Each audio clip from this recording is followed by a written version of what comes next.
Good morning to all of you. जय हिंद, जय भारत। दोस्तों कैसे हैं आप लोग? आपके अपने यूट्यूब चैनल इंग्लिश मेट में बहुत बहुत स्वागत करता हूं। आई होप आप बहुत उम्दा होंगे, बहुत अच्छे होंगे। हम लोगों ने पिछले लेक्चर में देखा है, प्रेजेंट के चारों सेगमेंट को देख लिया था। आज हम शुरू कर रहे हैं पास्ट और फिर उसके बाद हम शुरू करेंगे फ्यूचर। पास्ट में हम लोग देखेंगे दोस्त, जैसे मैंने आप लोगों को कहा था कि 3 प्रकार के टेंस होते हैं और 4 सेगमेंट होते हैं। वो जो कॉलम या रो आप लोग कहते हैं उसे सेगमेंट कहा जाता है। तो सभी में वो 4 सेगमेंट समान होते हैं। और ये जो पास्ट का सेगमेंट है वो कौन कौन से हैं दोस्त? तो आज हम पढ़ेंगे पास्ट को, और पास्ट के 4 सेगमेंट हैं वो कौन कौन से हैं। एक है हमारा सिंपल, दूसरा है हमारा कॉन्टिन्यूस, तीसरा है हमारा परफेक्ट और चौथा है हमारा परफेक्ट कॉन्टिन्यूस। ठीक है, जैसा मैंने आप लोगों को कहा था दोस्तों कि ये सेगमेंट तीनों टेंस में समान होंगे, इनमें कोई भी चेंजेस नहीं किए जाएंगे। ठीक है, ये चारों सेगमेंट जो होंगे वो प्रेजेंट में भी वही होंगे, पास्ट में भी वही होंगे और फ्यूचर में भी वही चारों सेगमेंट होंगे। क्लियर है? अब इसमें भी वही चारों सेगमेंट है। मैं आपको एक चीज याद करवा देता हूं, इस चीज को ध्यान रखिएगा। और वो क्या होगी दोस्तों कि जब कभी भी पास्ट का सिंपल होगा उसमें जो मेन वर्ब होगी वो हमेशा कौन सी होगी? वर्ब की सेकंड फॉर्म। हमेशा ध्यान रखना कि वर्ब की सेकंड फॉर्म केवल और केवल एक ही सेगमेंट में आती है और वो सेगमेंट है दोस्त हमारा पास्ट का सिंपल, यानी वर्ब की सेकंड फॉर्म। क्लियर है दोस्तों? दूसरी चीज है हमारी कौन सी? पास्ट की कॉन्टिन्यूस। मैंने आप लोगों को कहा था कि कॉन्टिन्यूस सेगमेंट कहीं भी आए, किसी भी आए, मतलब प्रेजेंट में हो, पास्ट में हो या फ्यूचर में हो, किसी में भी हो, लेकिन आप हमेशा ध्यान रखेंगे कि कॉन्टिन्यूस में मेन वर्ब आपकी क्या आना चाहिए? वर्ब की फर्स्ट फॉर्म के साथ आईएनजी। जहां कहीं भी कॉन्टिन्यूस सेगमेंट लिखा हुआ है वहां पर मेन वर्ब आपकी कौन सी आती है दोस्त? वर्ब की first form plus ING. Clear है ये चीज? दूसरा हमारा मैंने कहा था आपको, तीसरा सेगमेंट जो है हमारा परफेक्ट है और परफेक्ट में हमेशा मेन वर्ब कौन सी आती है? थर्ड फॉर्म, वर्ब की थर्ड फॉर्म आती है। और परफेक्ट कॉन्टिन्यूस, मैंने कहा आपको कॉन्टिन्यूस वर्ड किसी भी सेगमेंट में आ जाए तो उसके साथ आपका क्या आना चाहिए? वर्ब की फर्स्ट फॉर्म प्लस आईएनजी। यानी कि कॉन्टिन्यूस शब्द जैसे ही दिखता है आपको किसी भी सेगमेंट में तो आपको ध्यान रखना है कि वर्ब की फर्स्ट फॉर्म प्लस आईएनजी होगा, या फिर आपको वर्ब की फर्स्ट फॉर्म प्लस आईएनजी तो समझ जाए कि वो किसी ना किसी टेंस के कॉन्टिन्यूस सेगमेंट का है। या तो वो हो सकता है पास्ट कॉन्टिन्यूस हो सकता है प्रेजेंट कॉन्टिन्यूस हो सकता है आपका फ्यूचर कॉन्टिन्यूस हो। वो तो डिसाइड होगा हमारा किस चीज को देखकर? हेल्पिंग वर्ब को देखकर। ठीक है, और मैंने आपको ये चीज भी कही थी कि कॉन्टिन्यूस जो है जिस भी सेगमेंट में हो वहां पर मेन वर्ब हमेशा हमारी क्या होगी दोस्त? वर्ब की फर्स्ट फॉर्म प्लस आईएनजी। तो चलिए इन चारों को हम लोग देखते हैं। ठीक है,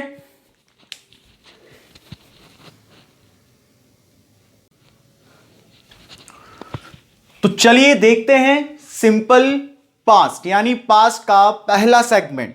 हमारा पास्ट का पहला सेगमेंट दोस्तों क्या है? तो पास्ट का पहला सेगमेंट है हमारा सिंपल। जैसे कि मैंने आप लोगों को बताया था कि सेंटेंस का बेसिक स्ट्रक्चर क्या होता है, तो वो होता है हमारा subject plus verb plus object. थोड़ा सा इसे एक्सपेंडेड फॉर्म में लिखते हैं तो सब्जेक्ट पहले आता है, हेल्पिंग वर्ब बाद में आता है, मेन वर्ब उसके बाद और ऑब्जेक्ट सबसे अंत में यानी लास्ट में आता है। ठीक है, ये हमारा बेसिक सेंटेंस स्ट्रक्चर है। बेसिक क्यों कहा जाता है? क्योंकि इसी से हमारे पूरे सेंटेंस स्ट्रक्चर बनते हैं। पहले हम समझते हैं कि पास्ट का सिंपल इस्तेमाल किया कब जाता है। पास्ट है यानी कि बीते हुए समय के बारे में बात करना है। अब जो बीते हुआ समय है उसके बारे में बताने के लिए 4 सेगमेंट हैं। अब सिंपल का इस्तेमाल किया जाता है जो भी आप काम किया करते थे, यानी आपकी वो आदतें थी अब नहीं है, ऐसे वाक्यों को बताने के लिए आप क्या इस्तेमाल करते हैं दोस्त? पास्ट के सिंपल का। मैं आपको यहां लिख कर देता हूं। पहली चीज, आपकी जो पास्ट की हैबिट्स हैं, जो भी पास्ट की क्या थी?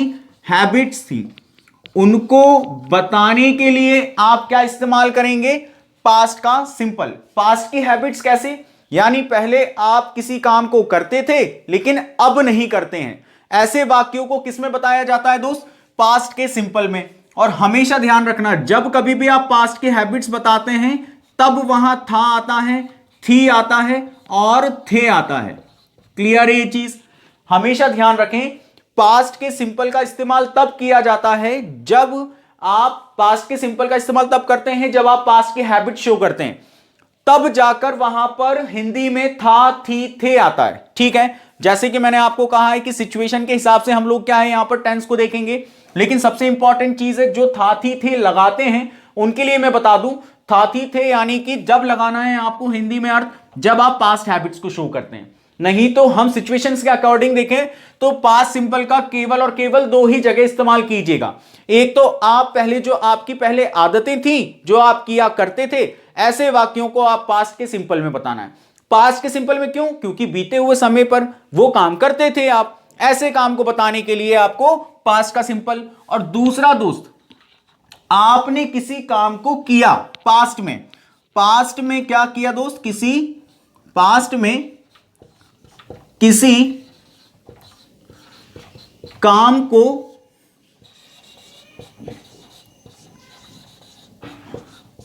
किया, उसको बताने के लिए आपको किसका इस्तेमाल करना है? पास्ट के सिंपल का। तो सिंपल पास्ट को केवल और केवल दो ही सिचुएशंस में इस्तेमाल करना है। एक, जो आपकी पास्ट की हैबिट्स हैं उनको बताने के लिए, जो भाई वो आप करते थे। मान लीजिए आप कोई खेल खेला करते थे, अब नहीं, पहले आप कुछ काम करते थे लेकिन अब नहीं, तो ये हो गई हमारी पास्ट की हैबिट्स। दूसरी चीज, पास्ट में आपने किसी काम को किया है, तब आपको इसका इस्तेमाल करना है। मैंने दूसरी चीज ये बताई है कि पास्ट के हैबिट्स को जब हम बताते हैं तो था थी थे हिंदी में अनुवाद होता है, क्लियर है। लेकिन दूसरा, जब हम पास्ट में किसी काम को करते हैं या किया था, उसके लिए हिंदी किस तरीके से बनती है वो मैं आपको बताता हूं। पहला, जो भी क्रिया हो उसमें था थी थे का इस्तेमाल ना करें, यानी क्रिया है, क्रिया के बाद था थी थे का इस्तेमाल ना करें, ठीक है, ये इस वाले पॉइंट के लिए है। तो फिर किसका इस्तेमाल करना है? क्रिया में आ की मात्रा का इस्तेमाल करें। यानी जैसे मैं कल उठा, तो उठा, उठा था नहीं, या उठता था नहीं, उठा, तो उठा के साथ आ की मात्रा, यानी जितनी भी क्रियाएं आएंगी उसके अंत में यानी प्रत्यय में हमेशा आ की मात्रा का इस्तेमाल करें जब कभी भी किसी काम को आपने पास्ट में किया हो। बहुत से बच्चों को इसमें कंफ्यूजन होता है कि था थी थे कब आता है और था थी थे कब नहीं आता है। तो था थी थे कब आता है? जब पास्ट के हैबिट्स को शो करते हैं और जब आपने किसी काम को बताना है कि वो आपने कल या बीते हुए कल में या जो है उसके पहले कल में या पहले पिछले साल में या पिछले महीने में किसी काम को किया है और उसको बताना है। पास्ट के किसी समय में आपने वो काम किया है उसको बताना है, तो उसमें था थी थे का अनुवाद नहीं आता है दोस्त, उसमें क्रिया के अंत में आ का इस्तेमाल किया जाता है। क्लियर है दोस्तों? इसका हम सेंटेंस स्ट्रक्चर देखते हैं। अब ये सेंटेंस स्ट्रक्चर कैसा होता है उसे देखते हैं। तो बेसिक सेंटेंस स्ट्रक्चर क्या है हमारा? Subject plus verb plus object. हमेशा ध्यान रखना, केवल और केवल वर्ब की सेकंड फॉर्म, केवल और केवल वर्ब की सेकंड फॉर्म पास्ट के सिंपल सेगमेंट में आती है। इसका स्ट्रक्चर क्या होगा? तो सबसे पहले आता है कौन? हमारा सब्जेक्ट। तो हमने लिख दिया सब्जेक्ट। सब्जेक्ट के बाद यहां हेल्पिंग वर्ब नहीं आती है, हेल्पिंग वर्ब यहां हिडन है, यानी हेल्पिंग वर्ब यहां की जो है वो डिड है, लेकिन ये इसमें नहीं आती है। जैसे कि हम लोगों ने देखा था कि प्रेजेंट का सिंपल था, प्रेजेंट के सिंपल में आप लोगों ने देखा था कि सब्जेक्ट प्लस वर्ब की first form plus S E S या आई ई एस था, उसमें भी हेल्पिंग वर्ब हिडन थी। लेकिन प्रेजेंट की हेल्पिंग वर्ब जो है हिडन वाली वो है डू और डज, और पास्ट की हिडन हेल्पिंग वर्ब है दोस्त डिड, ठीक है। तो केवल और केवल दो सिंपल ऐसे हैं, एक प्रेजेंट का और एक पास्ट का, जिसमें आपको कभी भी हेल्पिंग वर्ब नहीं दिखती। और एक चीज हमेशा ध्यान रखिएगा, वर्ब की सेकंड फॉर्म केवल और केवल प्रेजेंट के सिंपल में इस्तेमाल किया जाता है। तो यहां पर मेन वर्ब आएगी और मेन वर्ब आपकी क्या होगी? वर्ब की सेकंड फॉर्म, और उसके बाद दोस्त आएगा आपका ऑब्जेक्ट। क्लियर है? तो ये जो आपका स्ट्रक्चर है ये है पास्ट के सिंपल का। ये चीज आपको आई होप कि क्लियर हो गई होगी। और इस सेगमेंट का केवल दो ही स्थितियों में इस्तेमाल करें, या तो आप अपनी पिछली जो पहले आप हैबिट्स थी, आपकी जो चीजें आदतें थी उनको बताना है तो आपको इस्तेमाल पास्ट के सिंपल का करना है, और या तो आपने बीते हुए दिनों में या बीते हुए सालों में कुछ किया काम, उसको बताने के लिए आपको पास्ट के सिंपल का इस्तेमाल करना है। लेकिन आप हैबिट्स बताते हैं तो था थी थे आता है, और अगर आप हैबिट्स नहीं बताते हैं तो क्रिया में अंत में जो है वो आ की मात्रा आती है। ये चीज ध्यान रखें। जैसे मैं कल स्कूल गया, मैं कल स्कूल गया, तो हमेशा ध्यान रखें दोस्तों, स्कूल गया, इसके लिए उदाहरण कैसे होगा?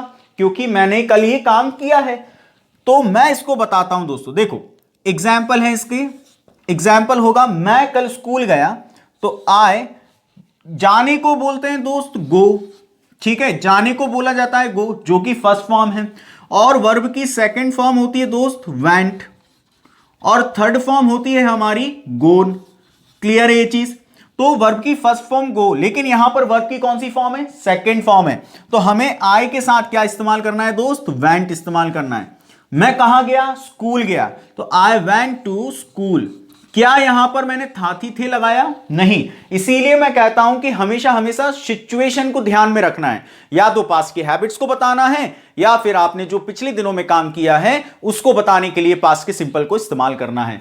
जैसे कि पहले मैं कुछ किया करता था, मान लीजिए कि मैं पहले जो है भाई स्कूल जाया करता था, लेकिन अब नहीं जाता, अब मैं नहीं जाता।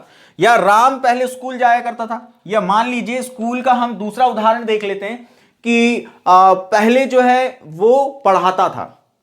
अयांश है, अयांश पहले पढ़ाता था, पहले, अब नहीं पढ़ाता, जो कि उसकी हैबिट थी। अब हम बोलते हैं इसके उदाहरण में क्या बोलेंगे दोस्त? अयांश स्टडी, पढ़ाने को बोलते हैं दोस्त टीच, पढ़ाने को बोलते हैं टीच। इसका सेकंड फॉर्म क्या होता है? टॉट, और थर्ड फॉर्म भी क्या होता है? Taught, TAUGHT, taught. लेकिन हमें यहां पर वर्ब की सेकंड फॉर्म की जरूरत है, तो हम अयांश टॉट, पढ़ाता था। क्लियर है?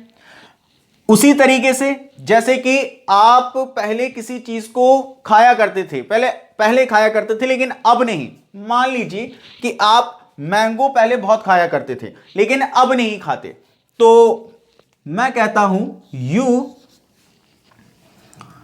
आप खाने को पसंद करते थे या खाते थे, तो खाने को बोला जाएगा eat first form, ate second form, और ईटन थर्ड फॉर्म। क्लियर है? तो यू सेकेंड फॉर्म क्या होगा? एट। ठीक है, पहले खाया करते थे लेकिन अब नहीं खाते हैं, तो यू एट मैंगो। आमों को खाया करते थे लेकिन अब नहीं खाते हैं। तो पास्ट के हैबिट्स को शो करने के लिए, दूसरा बीते हुए दिनों में आपने किसी काम को किया है, ऐसे वाक्यों को केवल पास्ट के सिंपल में ही इस्तेमाल किया जाता है। ये पॉइंट को जरूर नोट डाउन कीजिएगा दोस्तों, क्योंकि यहां पर बच्चों को बहुत ज्यादा दिक्कत होती है, और इन दो पॉइंट को भी जरूर नोट डाउन कीजिएगा। ठीक है, अब हम देखते हैं नेक्स्ट सेगमेंट को।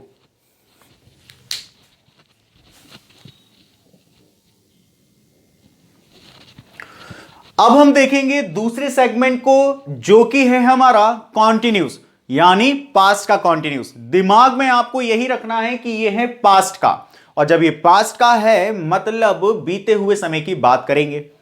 यहां पर इसका हिंदी की बात करें तो दोस्त, यहां पर लोग कहते हैं कि रहा या रही या रहे थे के सेंस में इस्तेमाल होता है, लेकिन आपको ऐसा नहीं समझना है।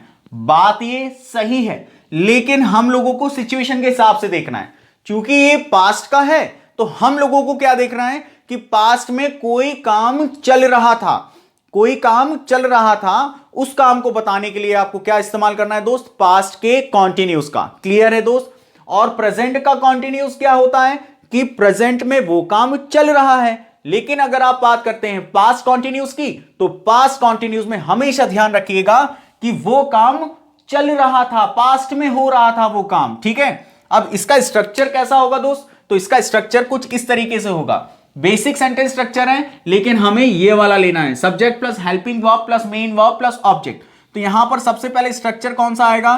तो देखिए, सबसे पहले आता है कौन? सब्जेक्ट। तो हमने लिख दिया सब्जेक्ट। सब्जेक्ट के बाद हेल्पिंग वर्ब, यू की ये क्या है? पास्ट है, तो यहां इसकी हेल्पिंग वर्ब होगी दोस्त वॉज और वर। क्लियर है? इसके साथ वर्ब की फर्स्ट फॉर्म प्लस आईएनजी। अब यहां पर आप बताइए कि वर्ब की फर्स्ट फॉर्म प्लस आईएनजी क्यों आया? क्योंकि मैंने आपको बताया है, चाहे वो प्रेजेंट का हो, पास्ट का हो या फ्यूचर का हो, अगर कॉन्टिन्यूस तीनों टेंसेस में है तो हमेशा ध्यान रखें कि कॉन्टिन्यूस में मेन वर्ब, वर्ब की फर्स्ट फॉर्म प्लस आईएनजी आता है, ये हमेशा ध्यान रखें। और मेन वर्ब के बाद कौन आता है दोस्त? ऑब्जेक्ट आता है, तो ये हो गया ऑब्जेक्ट। क्लियर है दोस्तों? तो इसका इस्तेमाल होता है पास्ट के कॉन्टिन्यूस का, कि जब आपका कोई काम हो रहा था या कोई व्यक्ति काम कर रहा था, ऐसे वाक्यों को आपको हमेशा पास्ट के कॉन्टिन्यूस में बताना है। अब चलिए इसके उदाहरण हम देख लेते हैं। उदाहरण क्या हो सकते हैं? जैसे कि मान लीजिए पास्ट में कोई काम चल रहा था उसके लिए है ये, ठीक है। जैसे यहां कोई व्यक्ति काम कर रहा था, मैं मानता हूं कि अयांश पत्र लिख रहा था। अयांश जो है वो क्या है, पत्र लिख रहा था। तो लिखने वाला हमेशा मैंने कहा है कि काम करने वाला व्यक्ति सब्जेक्ट होता है। तो अयांश आ गया आगे, यानी अयांश, अयांश जो है वो सिंगुलर है, इसके साथ हेल्पिंग वर्ब क्या होगी दोस्त, वॉज होगी। तो अयांश वॉज, चूंकि मैं ये बता चुका हूं कि हेल्पिंग वर्ब और मेन वर्ब को पहचाने कैसे कि सिंगुलर और प्लूरल क्या है, ये मैं अपने वीडियो लेक्चर, पुराने वीडियो लेक्चर्स में बता चुका हूं। आप जाकर जरूर देखें वहां पर कि हेल्पिंग वर्ब और मेन वर्ब को सिंगुलर और प्लूरल कैसे पहचानते हैं, ठीक है। तो अयांश के साथ आएगा वॉज। तो अयांश वॉज पत्र लिख रहा था, काम क्या कर रहा था दोस्त, लिखने का। तो लिखने को बोलते हैं राइट, लेकिन इसमें आईएनजी लगेगा। तो अयांश वॉज राइटिंग, क्या लिख रहा था, लेटर। तो Ayansh was writing a letter. Clear है दोस्त। मैं कहता हूं कि जो राम का मित्र टीवी देख रहा था, ठीक है, राम का मित्र टीवी देख रहा था। अब राम का मित्र यानी राम्स फ्रेंड, राम्स फ्रेंड, ये हो गया हमारा क्या दोस्त, सब्जेक्ट। राम का दोस्त यानी राम का दोस्त यानी राम्स फ्रेंड क्या कर रहा था, टीवी देख रहा था। तो यहां पर हेल्पिंग वर्ब आएगी वॉज। तो राम्स फ्रेंड वॉज, देखने को कहा जाता है वॉच, और इसमें आएगा आईएनजी, तो watching. Ram's friend was watching, क्या देख रहा था दोस्त, तो टीवी। तो यहां पर आ गया टीवी। क्लियर है। उसके बाद हम कहते हैं कि वे लोग दौड़ रहे थे, वे लोग दौड़ रहे थे। अब मैं बता रहा हूं कि वो पास्ट में वो दौड़ रहे थे, अभी नहीं दौड़ रहे हैं, पास्ट में दौड़ रहे थे। वे लोग दौड़ रहे थे, तो वे लोग के लिए क्या इस्तेमाल होगा दोस्त, दे। दौड़ रहे थे, दे के साथ आता है वर। तो दे वर, दौड़ने को कहा जाता है इंग्लिश में रन, और इसके साथ आईएनजी आएगा तो क्या हो जाएगा, रनिंग। वे लोग दौड़ रहे थे। बात समझ में आई दोस्तों। तो ये है हमारा पास्ट का कॉन्टिन्यूस। पास्ट का कॉन्टिन्यूस इसीलिए क्योंकि कॉन्टिन्यूस में पहली पहचान क्या है, कॉन्टिन्यूस हो तो वर्ब की फर्स्ट फॉर्म प्लस आईएनजी, और दूसरी चीज ये पास्ट का है, तो यानी काम उस वक्त चल रहा था, पास्ट में कोई काम चल रहा था लेकिन अभी नहीं चल रहा है। ऐसे वाक्यों को आप पास्ट कॉन्टिन्यूस में बताते हैं। क्लियर है दोस्तों। अब हम लोग जो है वो नेक्स्ट सेगमेंट की तरफ देखते हैं, जो कि है हमारा परफेक्ट। देखिए,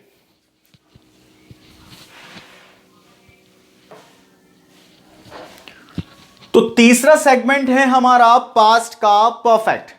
पास्ट का परफेक्ट यानी तीसरा सेगमेंट सभी में परफेक्ट होता है। तो यहां पर है परफेक्ट। परफेक्ट के लिए मैं पहले ही बता चुका हूं कि इसकी मेन वर्ब क्या होगी दोस्त, वर्ब की थर्ड फॉर्म, चाहे वो पास्ट का हो, प्रेजेंट का हो या फ्यूचर का हो, ठीक है। परफेक्ट में हमेशा मेन वर्ब होती है हमारी वर्ब की थर्ड फॉर्म। अब उसी तरीके से हम लोग सेंटेंस स्ट्रक्चर देखेंगे और बनाएंगे। तो सबसे पहले सब्जेक्ट आता है, तो हम लोगों ने लिख लिया दोस्त यहां पर सब्जेक्ट। अब सब्जेक्ट के बाद हेल्पिंग वर्ब, यहां पर केवल पास्ट परफेक्ट की एक ही हेल्पिंग वर्ब है, जो कि है दोस्त हैड, ठीक है। अब हैड के बाद मेन वर्ब हमेशा मैंने आपको कहा कि वर्ब की थर्ड फॉर्म, और उसके बाद आता है दोस्त ऑब्जेक्ट। क्लियर है ये चीज, ठीक है। अब इसका इस्तेमाल कब किया जाता है, हम लोगों ने देखा कि प्रेजेंट के परफेक्ट का इस्तेमाल कब करते हैं, आज ही आज में किसी काम को या तो शुरू किया हो या आज ही आज में किसी काम को खत्म किया हो, ऐसे वक्त आप प्रेजेंट परफेक्ट का इस्तेमाल करते हैं। लेकिन यह है पास्ट का, तो मैंने आप लोगों को कहा है कि इसको ध्यान जरूर दीजिएगा। आपने किसी कार्य को कल या कल से पहले खत्म किया था या शुरू किया था, कब, पास्ट में, वो किसी भी दिन किया हो, इससे कोई फर्क नहीं पड़ता। लेकिन पास्ट के समय पर आपने किसी कार्य को शुरू किया था या खत्म किया था, ऐसे काम को बताया जाता है पास्ट के परफेक्ट में। लोग या फिर जो बाकी एक रूल है जिसका हिंदी अनुवाद लोग कहते हैं, क्या होता है दोस्त, चुका, चुकी या चुके, ठीक ही सेंस में आता है ना। लेकिन हमें ये नहीं देखना, हमें सिचुएशन क्या दी गई है, हमारी सिचुएशन दोस्त ये होगी, हमेशा ध्यान रखें कि पास्ट में चाहे वो बीता हुआ कल हो या कल से बीता हुआ परसों हो या और भी पिछले साल हो, कभी भी हो, लेकिन वो आपने काम खत्म कर चुके थे या शुरू कर चुके थे, ऐसे वाक्यों को आपको पास्ट के परफेक्ट में बताना है। इसके एग्जाम्पल देखते हैं, आपको बेहतर समझ में आएगा। एग्जाम्पल क्या होंगे दोस्त, देखिए, जैसे कि मैंने अपना सिलेबस कंप्लीट कर लिया था, बीते हुए समय पर मैंने अपना सिलेबस कंप्लीट कर लिया था, ठीक है। तो मैंने कर लिया था, तो मैं यानी आई के साथ हैड, यहां पर हेल्पिंग वर्ब एक ही है जो कि हैड, जो कि सिंगुलर और प्लूरल सभी के साथ लगती है, ठीक है। आई हैड, कंप्लीट करने को कहा जाता है दोस्त, खत्म करने को या पूर्ण करने को कहा जाता है कंप्लीट। उसकी वर्ब की थर्ड फॉर्म होती है completed. So I had completed, मेरा सिलेबस मैंने कंप्लीट कर लिया था, तो माई सिलेबस क्या हो गया दोस्त, ऑब्जेक्ट हो गया। क्लियर है ये चीजें आप लोगों को, ठीक। तो मैंने बीते हुए समय पर उस काम को खत्म कर दिया था, और वो काम क्या था, सिलेबस को खत्म करना, ठीक है। उसने नया प्रोजेक्ट बना लिया था, उसने नया प्रोजेक्ट यानी बीते हुए समय पर बना लिया था, और वो कोई लड़की थी, तो मान लेते हैं कि शी के साथ मैंने कहा हेल्पिंग वर्ब केवल एक ही होती है, तो शी हैड। बनाने को बोलते हैं दोस्त मेक, और मेक की थर्ड फॉर्म होती है मेड, तो शी हैड मेड और न्यू प्रोजेक्ट, उसने नया प्रोजेक्ट बना लिया था। क्लियर है। वो भोपाल पहुंच चुका था, वो भोपाल पहुंच चुका था। अब वो भोपाल पहुंच चुका था, तो यहां पर वो लड़का है, तो इसीलिए ही के बाद आएगा दोस्त हैड। पहुंचने को कहा जाता है रीच, लेकिन इसकी थर्ड फॉर्म क्या आएगी, रीच्ड, तो ही हैड रीच्ड भोपाल। बात समझ में आई, ऑब्जेक्ट हो गया भोपाल। तो हमेशा ध्यान रखें, ऐसे वाक्य जिसमें काम खत्म किया जा चुका था पास्ट में या शुरू किया जा चुका था, ऐसे वाक्यों को आप किस में इस्तेमाल करेंगे दोस्त, पास्ट के परफेक्ट में। यह हमेशा ध्यान रखिएगा। चुका, चुकी और चुके थे के सेंस में नहीं लेना, गलत नहीं है सही, लेकिन आप लोगों को सिचुएशन के हिसाब से पढ़ना है। तो सिचुएशन क्या है कि पास्ट में किसी काम को आपने शुरू कर चुके थे या खत्म कर चुके थे, पास्ट में बीते हुए समय पर, तो आपको पास्ट परफेक्ट का इस्तेमाल करना है। चलिए अब हम देखते हैं नेक्स्ट सेगमेंट।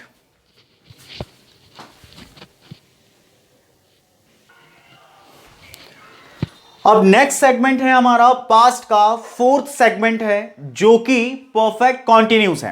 कौन सा है दोस्त, परफेक्ट कॉन्टिन्यूस। और ये जो परफेक्ट कॉन्टिन्यूस है, हम लोगों ने प्रेजेंट के परफेक्ट कॉन्टिन्यूस को कैसे पढ़ा था, तो प्रेजेंट के परफेक्ट कॉन्टिन्यूस को हम लोगों ने देखा था, किसी काम को शुरुआत किया था, आप लोगों ने किसी भी काम को शुरू किया था कब, पास्ट में, और वो काम चलते चलते चलते चलते प्रेजेंट तक भी चल रहा था, ठीक है। ऐसे वाक्य को हमने बताया था प्रेजेंट के परफेक्ट कॉन्टिन्यूस में। अब चूंकि ये क्या है, पास्ट है, तो पास्ट के परफेक्ट कॉन्टिन्यूस में क्या होगा, काम तो चलता रहेगा, लेकिन ये पास्ट का है, तो पास्ट में ही किसी समय पर ये काम शुरू हुआ होगा और पास्ट में ही चलते चलते किसी समय तक चलता रहा होगा पास्ट में। तो ऐसे वाक्य हमेशा किस में आते हैं दोस्त, ऐसे वाक्य पास्ट परफेक्ट में आते हैं। मान लीजिए कि एक उदाहरण के तौर पर मैं आपको समझाता हूं। मान लीजिए कि आपने किसी काम को 2020 में शुरू किया था, और फिर उसके बाद आया 2021 और उसके बाद 2022, और एट प्रेजेंट अभी चल रहा है दोस्त 2023। क्लियर है। अब जो ये 2020 में आपने मान लीजिए कि किसी काम को आपने शुरू किया, स्टार्ट किया, ठीक है, ये हो गया हमारे पास्ट का समय, ये हो गया हमारे पास्ट का समय। क्लियर है ये चीज, ठीक। अब ये पास्ट के समय पर आपने काम शुरू किया और वो चलता चलता चलता चलता चलता यहां पर वो चलता रहा और यहां खत्म हो गया, यानी वो प्रेजेंट में नहीं आया, उसका प्रभाव प्रेजेंट में नहीं है। लेकिन प्रेजेंट परफेक्ट कंटिन्यूस में क्या होता है, प्रेजेंट परफेक्ट कंटिन्यूस में होता है दोस्त कि यहां से पास्ट से वो काम तो शुरू होता है और वो चलते चलते चलते चलते प्रेजेंट में भी चल रहा होता है। ऐसे वाक्य हमारे प्रेजेंट परफेक्ट कंटिन्यूस में आते हैं। लेकिन ऐसे वाक्य जो पास्ट में तो शुरू हो लेकिन चलते चलते चलते वो पास्ट में ही किसी समय तक चलता रहा, ऐसे वाक्य जो होते हैं वो होते हैं हमारे पास्ट के परफेक्ट कंटिन्यूस। क्लियर है। अब इसके कुछ हम लोग पहले स्ट्रक्चर देखते हैं और फिर उसके बाद उसके एग्जाम्पल। आइए देखते हैं। तो सबसे इंपॉर्टेंट चीज इसका स्ट्रक्चर कैसे होगा दोस्त, तो वैसे ही होगा। सबसे पहले कौन आएगा, सब्जेक्ट आएगा। सब्जेक्ट के बाद आती है हेल्पिंग वर्ब। इसमें हेल्पिंग वर्ब क्योंकि परफेक्ट है तो मैंने आप लोगों को बताया था हैड आता है, और इसके साथ एक और आता है जो मैं आपको बताता हूं, कॉन्टिन्यूज है। तो कॉन्टिन्यूज में इसकी वर्ब की फर्स्ट फॉर्म प्लस आईएनजी, जो मैंने आपको पहले कहा है कि जहां कहीं भी कॉन्टिन्यूज आपको दिखता है वर्ब की फर्स्ट फॉर्म प्लस आईएनजी हो जाती है। उसके बाद आता है दोस्त ऑब्जेक्ट। हमेशा वर्ब की फर्स्ट फॉर्म प्लस आईएनजी या तो इज़-एम-आर के साथ लगता है या वॉज वर के साथ, लेकिन यहां पर किसके साथ लग रहा है, हैड के साथ, और इन दोनों की बिल्कुल नहीं पड़ती। तो इसके साथ आपको इस्तेमाल करना है दोस्त बीन। तो क्या स्ट्रक्चर हो गया, subject plus had plus been plus verb की first form plus ING plus object.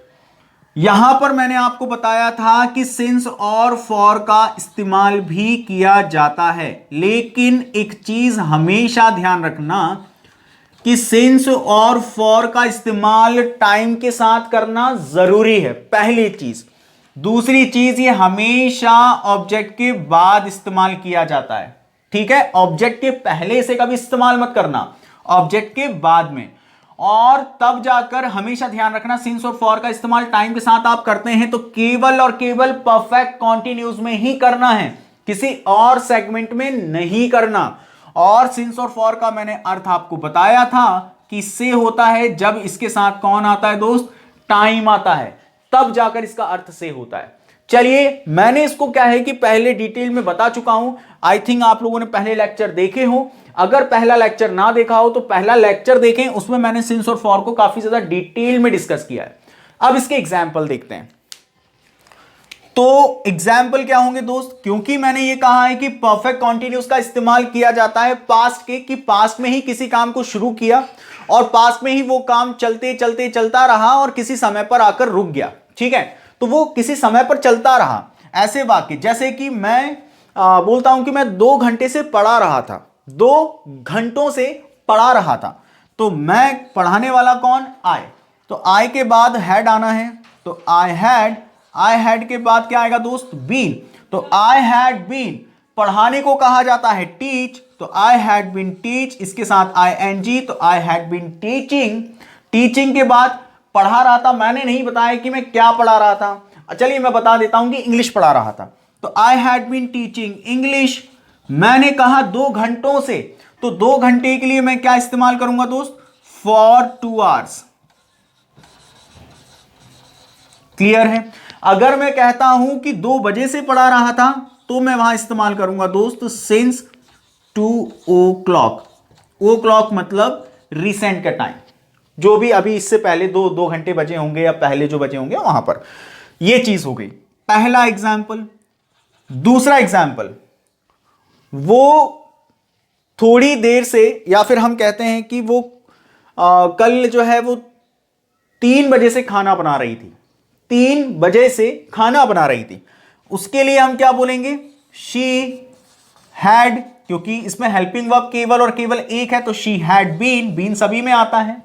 खाना बनाने को या तो कुकिंग कहते हैं, वैसे कुकिंग का एग्जैक्ट अर्थ, कुक का एग्जैक्ट अर्थ होता है पकाना, ठीक है। और बनाने को बोलते हैं मेक, ये चीज हमेशा ध्यान रखें। तो she had been cooking. Cooking क्यों, क्योंकि V1 plus ING, cooking, food, खाना बना रही थी। कितने बजे से, 3 बजे से। तो मैं कहता हूं सिंस, अगर सुबह है तो 3 AM और दोपहर तो 3 PM। और मैं कह रहा हूं कि 3 घंटों से, तो फॉर 3 आवर, 3 घंटे से। क्लियर है दोस्तों। तो हमेशा ध्यान रखें कि ऑब्जेक्ट के बाद आता है सिंस और फॉर, ये चीज हमेशा ध्यान रखिएगा। आज हम लोगों ने देख लिए हैं पास्ट के 4 सेगमेंट, चारों के चारों सेगमेंट हम देख चुके हैं। और आई होप, मुझे उम्मीद है कि आप लोगों को ये सेगमेंट जो है वो समझ में आए होंगे। अगर किसी भी प्रकार की कोई क्वेरीज हैं, कोई भी समस्याएं हैं, कोई भी दिक्कत है, आप मुझे कमेंट बॉक्स पर कमेंट कर सकते हैं और बता सकते हैं कि क्या समस्या है या क्या चीज आपको समझ में नहीं आई। जब तक के लिए अपना ख्याल रखें, मुझे इजाजत दें। Thank you so much for being with me. जय हिंद, जय भारत।